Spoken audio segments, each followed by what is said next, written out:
UDon Mlangeni nawo uthathe umdlavuza wamankwahla. Nginibingelele ngiphinde futhi nginamukele kuyona i-channel ehamba phambili iRadio Inkeze. Lami igama ngumfeza Nguthuthunga ngakhumalela Sibona Magumede. Ngada kwethu mawuthi mhlawumbe usemusha kuleli khasi uzophinde ngicela ngisho ukuthi uyasubscribe, ungakhohlwa ukukhomenta nokulike nokushare okuyikhona okukhulu kunakho konke. Wey'ngane zakwethu unkosikazi kaDon Mlangeni nawa uRegina usevezwe okokuqala ngqa umnyeni wakhe ukuthi-ke ubehlaselwe isifo somdlavuza wamankahla okuyisona futhi esimthathile. Ukusho lokhu nje enkonzweni yakhe benamhlanje eGermiston Civic Centre eKuruleni. uDon obedume ngokulingisa emidlalweni isidingo isigodi sinaye sihlala kwabafileyo ushone ngelesithathu ledlula. Unkosikazi wakhe uthe lesi sifo bese kunesikhathi simudla futhi ubabonga uNdunankulu waseGauteng uPanyaza Lesufi nabanye ongqongqoshe kazwelonke ngokubasiza ngemishanguzo njengoba isimo sezimali bese singesihle neze kahle. Waqala-ke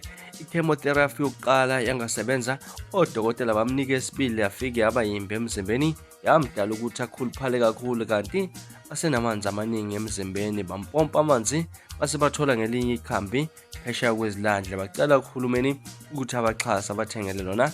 Akabanga saliqede lesibili njengoba odokotela bamtshela muva nje ukuthi-ke ngeke basamgcina esibhedlela akayoshonela ekhaya, uchaza unkosikazi kaDon Mlangeni. Ubonge kosaziwayo osopolitiki ngokubeseka.